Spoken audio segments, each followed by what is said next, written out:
सभी को प्रणाम। मैं हूं आचार्य दीपा और अपने YouTube चैनल पर आप सभी का बहुत बहुत स्वागत करती हूं। आज हम बात करेंगे शारदीय नवरात्रों के बारे में। हम बात करेंगे कि हमें कैसे माता की चौकी लगानी है, हमें कैसे आखिरी नवरात्र में माता की चौकी वहां से हटानी है, हमें जो वो सामान बच जाता है पूजा के बाद उसका क्या करना है, हमें ज्वारे कैसे उगाने हैं, यानी कि जो जौ उगाते हैं हम वो कैसे उगाने हैं, हमें अखंड ज्योति के नियम क्या हैं, उसमें क्या क्या करना है।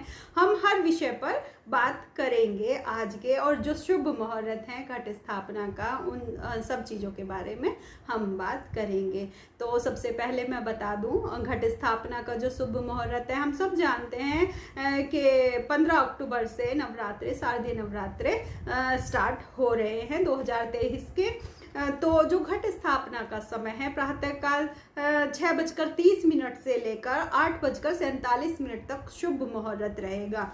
यदि कुछ कारण हो जाते हैं, किन्हीं कारणवश उस समय आप घट स्थापना नहीं कर पाए हैं, कलश स्थापना नहीं कर पाए हैं, तो दोपहर के समय अभिजीत मुहूर्त आता है, उसमें आप घट स्थापना कर सकते हैं। जो अभिजीत मुहूर्त का टाइम है वो 11:44 से 12:30 तक रहेगा। तो आप इस समय के बीच में भी घट स्थापना कर सकते हैं। तो जैसे कि हम सब जानते हैं, जो पहला नवरात्र है उसमें माँ शैलपुत्री की पूजा होती है, दूसरे में माँ ब्रह्मचारिणी की, तीसरे में माँ चंद्रघटा की, चौथे में कुष्ठमांडा की, पांचवें में स्कंद माता की, छठे में माँ कात्यायनी की, सातवें में माँ कालरात्रि की, आठवां जो नवरात्रा होता है महाअष्टमी के रूप में जिसे हम मनाते हैं, तो उसमें महागौरी की पूजा की जाती है। जो नवा नवरात्रा है माँ दुर्गा की पूजा उसमें की जाती है। तो ये हमारी पूरी 9 देवियां हो जाती हैं ऐसे। अब हम बात करेंगे कि माता की चौकी कैसे लगाएंगे। तो हम नित्य प्रतिदिन जहाँ पर हम अपने घर में एक पूजा का स्थान हमने बनाया हुआ है, उसी के पास हम पूजा का स्थान माता की चौकी हम लगा लेंगे। आप लकड़ी की एक चौकी लेंगे। सबसे पहले मंदिर के आसपास सारा एरिया सबके घर में साफ रहता ही है, लेकिन फिर भी चौकी लगाने से पहले जल का छींटा वहां पर अवश्य लगा ले, और फिर उसके बाद लकड़ी की एक चौकी वहां लगाए, उस पर लाल कपड़ा आप बिछा लें। लाल कपड़ा बिछाने से पहले उस पर एक स्वास्तिक आप बना लें। रोली से आप रोली या कुमकुम से स्वास्तिक बना सकते हैं। तो सबसे पहले स्वास्तिक बना ले। उस चौकी पर सबसे पहले गणेश जी की स्थापना आप करेंगे। गणेश जी की स्थापना से पहले कुछ चावल वहां रख देंगे। चावल के दानों के ऊपर ही गणेश जी की स्थापना करेंगे। तो इस बात का सबसे पहले ध्यान रखना है। अब माता दुर्गा की अगर आप मूर्ति लाए हैं तो मूर्ति, यदि आपके पास फोटो है तो आप फोटो वहां पर माँ दुर्गा का रख देंगे, लेकिन उससे पहले भी चावल के दाने आप रखना ना भूलिएगा। अक्षत रखना बहुत जरूरी होता है। एक लोटा ले ले। लोटा किसी भी धातु का हो सकता है, पीतल का, तांबे का, किसी भी धातु का हो सकता है। या तो कलश के लिए लोटा ले ले, या फिर मिट्टी के बने हुए कलश भी मार्केट में अवेलेबल हो जाते हैं। लेकिन यदि मिट्टी का कलश ले रहे हैं तो उसको एक दिन पहले ही जल में भिगोकर रख दे, क्योंकि बाद में जो हम उसमें जल भरते हैं वो सोख जाता है पूरा। तो इसलिए उसे एक रात भर पहले भिगोकर रख देना चाहिए। सबसे पहले हम जो वो कलश है उसके ऊपर मौली बांधेंगे। मौली के कम से कम 3, उसकी जो कंठ होता है कलश का, उस पर कम से कम 3 राउंड लेंगे। उससे ज़्यादा भी आप 5 ले सकते हैं, 7 ले सकते हैं, लेकिन कम से कम 3 राउंड आपको लेने होते हैं। फिर उस पर आप स्वास्तिक बना देंगे। उसके जो कलश का जो गर्दन के ऊपर जो होती है उसकी नेक, उसके ऊपर भी 9 टिके आप रोली के, चंदन के लगा सकते हैं। कलश स्थापना से पहले आप मुहूर्त देख ले, जो मैं आपको पहले ही बता चुकी हूँ। अब इस कलश पर भी मैंने बताया था कि कुमकुम के स्वास्तिक बना लेना है। अब इस कलश में आपको पहले गंगा जल की कुछ बूंदे डाल दें। उसके बाद जो शुद्ध पेयजल होता है वो इस कलश में आप भर दें। कलश में कुछ चावल के दाने, एक सुपारी, 1 रुपए का सिक्का और एक हल्दी की गांठ डाल दें। हल्दी की गांठ अगर नहीं अवेलेबल है तो हल्दी का कुछ पाउडर भी आप उसमें डाल सकते हैं। अब नारियल ले, जो सूखा नारियल है वो मतलब पानी वाला होना चाहिए, ऊपर से जो होता है पानी वाला नारियल होना चाहिए। उस पर भी स्वास्तिक बना लें आप, और उसके ऊपर जो नारियल चुनरी होती है वो लपेट दें। उसको मौली की सहायता से 3 राउंड मौली के लेने हैं, मौली की सहायता से आप उसको अच्छे से एडजस्ट कर दें। आम के आपको 5 पत्ते लेने हैं, 5 नहीं है तो 5 से ज़्यादा आप 7 भी ले सकते हैं, 11 भी ले सकते हैं, 9 भी ले सकते हैं, लेकिन वो कलश में आएंगे नहीं इतने, तो कम से कम 5 पत्ते आपको लेने हैं यहाँ पर। अब वो कलश में आप कलश में रखकर उसके ऊपर नारियल स्थापित कर दें। तो कलश के ऊपर आपको मौली वस्त्र रूपी आपको चढ़ा देनी है। इस बात का आपको ध्यान रखना है। कलश रखने से पहले भी आप या तो अष्टदल कमल बना लें चावल से, या फिर चावल ऐसे सिंपल भी आप रखकर उसके ऊपर ही आप कलश स्थापना करें। माता को चुनरी श्रृंगार आदि सब पहनाएं। सबसे पहले गणेश जी की पूजा आप करें। गणेश जी को वस्त्र नहीं अगर लेकर आए हैं तो मौली रूपी वस्त्र गणेश जी को पहनाएं। आप गणेश जी को जनेऊ, आप गणेश जी को दूर्वा और इत्र इत्यादि से तिलक करके गणेश जी को तैयार करें। जैसे हम माँ दुर्गा की पूजा करते हैं, पूजा आरती भोग प्रसाद माता दुर्गा को करते हैं, वैसे ही हमें माँ दुर्गा की सवारी यानी शेर की भी ऐसे ही तिलक पूजा करनी चाहिए, भोग उनको भी लगाना चाहिए। तो उसका भी आप ध्यान रखें। माता को वस्त्र श्रृंगार चुनरी के बाद इत्र लगा दे, फूल हार माला ये सब माता को पहना दे। कलश की भी पूजा आपको करनी है। जब भी गणेश जी, माता रानी, कलश, शेर सबको तिलक लगाएंगे तो अक्षत का इस्तेमाल जरूर करें तिलक लगाते समय। इस बात का आप ध्यान रखें। गाय के गोबर के उपले होते हैं वो मिल जाते हैं, अब तो इजीली मार्केट में भी मिल रहे हैं। जो लोग गांव से बिलोंग करते हैं उनके पास तो होते ही हैं। तो एक मिट्टी की हम एक आजकल तो बड़े अच्छे अच्छे सुंदर सुंदर बाउल टाइप आ जाते हैं, तो उसमें रखेंगे। छोटा सा उसका एक पीस ले लें, उसमें आप कपूर लेंगे, उसमें आप चावल मतलब पहले सबसे पहले तो उसमें भी आपको शुद्ध कर लेना है उसे, उस बाउल को, उसको शुद्ध करके उसमें भी आपको टीके वगैरह रोली से स्वास्तिक बनाकर उसमें कपूर पहले कंडे रखेंगे, मतलब उपला रखेंगे, उपले का एक टुकड़ा, उसके ऊपर कपूर, 2 लौंग, 2 इलायची, सामग्री, सूखा नारियल, और उसके बाद आप मतलब होम करेंगे। डेली सुबह व्रत पूजा जैसे करते हैं तो उस समय आप ये हवन जरूर करेंगे। 3 बार आपको घी की आहुति इसमें देनी होती है जो आप ये हवन करते हैं।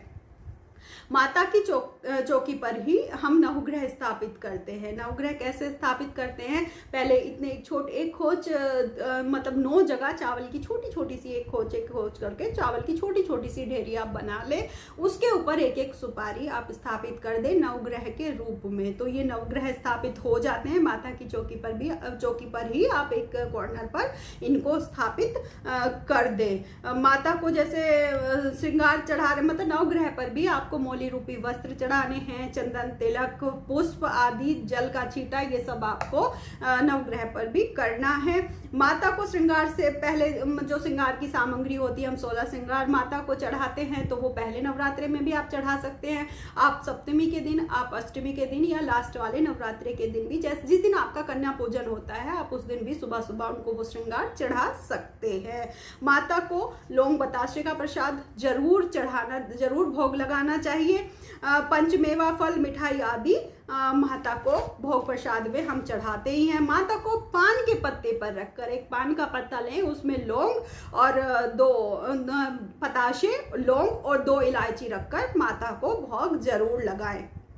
दुर्गा सप्तशती का पाठ करें, दुर्गा चालीसा का पाठ करें, माता की आरती, पूजा आदि वगैरह ये सब आप नित्य प्रतिदिन आप करें जब तक आपके यहाँ नवरात्रि की पूजा चल रही है। अब हम बात करेंगे कि जब आखिरी नवरात्रा हो जाता है तो उसके बाद माता की चौकी को हम कैसे हटाएंगे, क्योंकि बहुत सारे सामान वहाँ पर होते हैं जो हम पूजा में इस्तेमाल करते हैं। हमें क्या करना है कि सबसे पहले यदि आपने माता का फोटो वहाँ पर लगाया है, माता की मूर्ति को तो देखिए विसर्जित किया जाता है। विसर्जित कैसे किया जाता है उसका मैं वीडियो अलग बना दूंगी, क्योंकि आप अपने घर में भी विसर्जित कर सकते हैं। आप जल में शुद्ध जल लेकर उसमें भी माता की मूर्ति को विसर्जित कर सकते हैं। यदि आप मतलब फोटो लेकर आए हैं तो उसे अपने मंदिर में उस फोटो को वहां पर रख दीजिए। सबसे पहले जो नारियल आपने पूजा में यूज किया था वो तो जो आप कंजिका बैठाते हैं, मतलब कन्या पूजन होता है, उसी में प्रसाद रूपी बांट दिया जाता है। कलश का जो जल है, जो आपने 9 दिन तक कलश स्थापना की है, उसका जो जल बचा हुआ है पूरे घर में, अपने घर के आसपास के एरिया में सब जगह उसका छींटा मार दे, सब जगह उसको छिड़क दे। जो पत्ते हैं, जो इस तरह का डिस्पोज करने वाला सामान है, पत्ते हैं, सुपारी वगैरह। सुपारी आप बाद में किसी पूजा में इस्तेमाल भी कर सकते हैं अगर आपके काम आ सकती है, या फिर किसी पूजा में नवग्रह स्थापित करने हो तो उनमें आप कर सकते हैं, उसको हटा के रख सकते हैं। इसका इस्तेमाल किया जा सकता है। जो आम के पत्ते वगैरह ये सब चीज़ें यूज़ हुई हैं, और जो हवन आप डेली करते हैं उसकी राख भी तो बच जाती है, उसे अपने घर के पौधों में डाल लें, बहुत अच्छी होती है वो।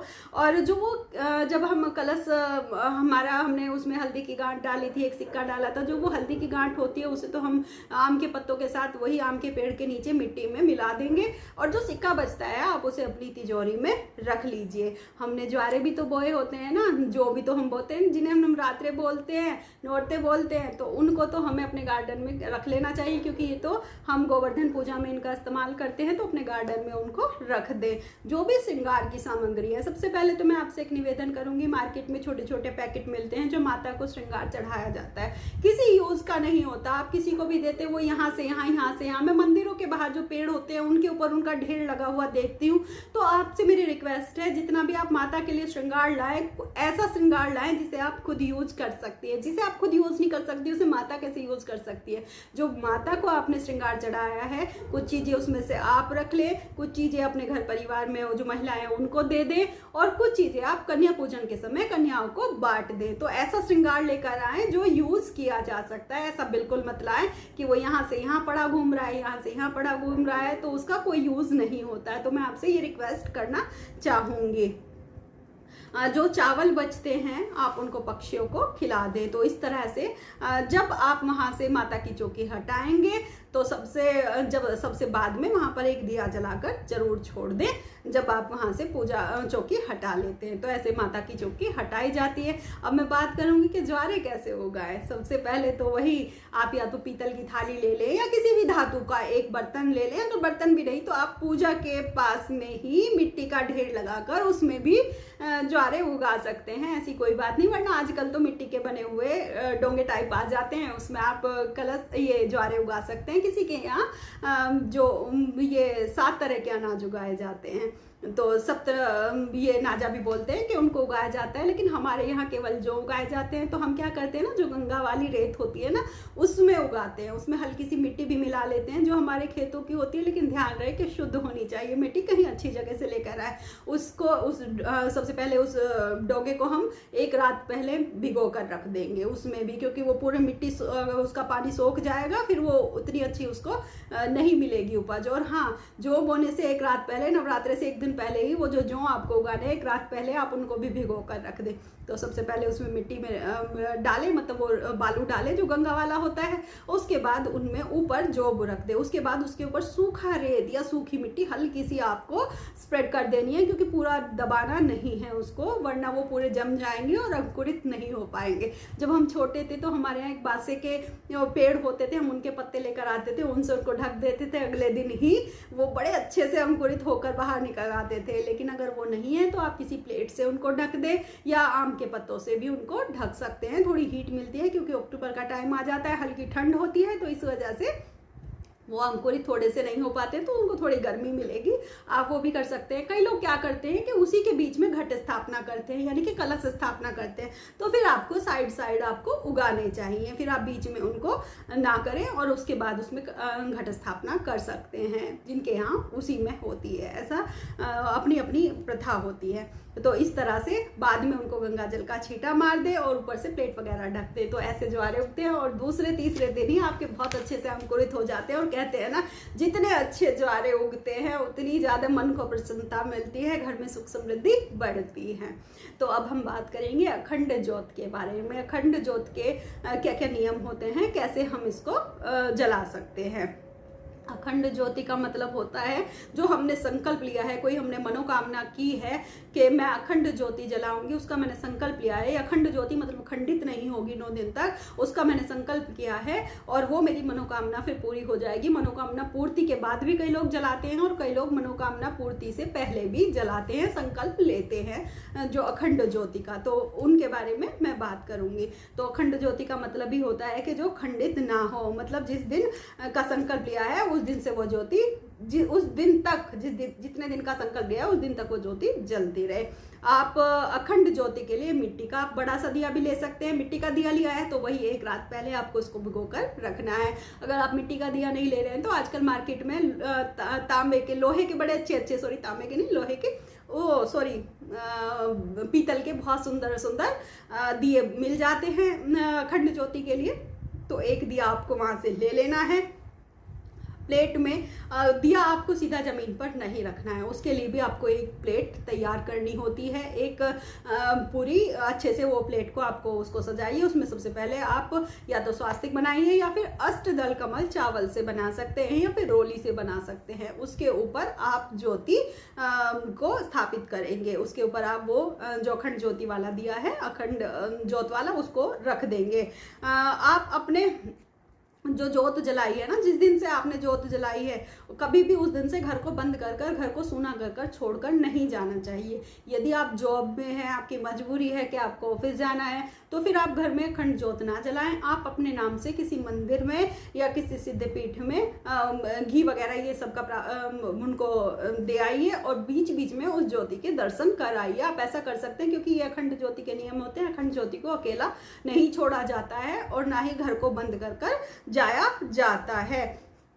अखंड ज्योत के लिए बाती जब हम लेते हैं उसे सवा हाथ की बाती बोला जाता है, यानी कोहनी तक लेकर एक जो होती है बाती, और उससे इतनी जो आगे बच जाए उसको सवा हाथ की बाती बोला जाता है। ये मार्केट में बनी बनाई में मिल जाती है, और नहीं है तो आप मोली की सहायता से घर में भी उसको बना सकते हैं। ना ज़्यादा मोटी बनाए उसको, ना ज़्यादा पतली, तो अपने हिसाब से उसको बना सकते हैं। अब दिए में जो बाती लगा रहे हैं वो मैंने बता दिया कि पहले प्लेट में उसको रखना है, अष्टदल कमल बना लेना है।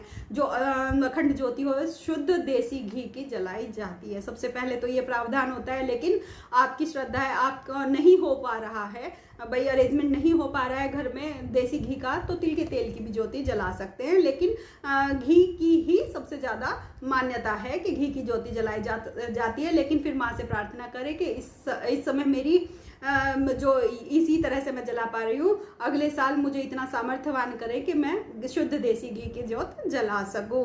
दिया जलाने के बाद माता से प्रार्थना करें कि मेरी इतनी मतलब मैं इतनी वो नहीं हूँ बहुत ज़्यादा ताकतवर कि मैं इस ज्योति का ध्यान रख सकूँ। तो आप इस ज्योति को जलते रहने के लिए जो मैंने संकल्प लिया है उसकी पूर्ति के लिए आप मेरा साथ दें, आप इस ज्योति की मेरे साथ साथ रक्षा करें।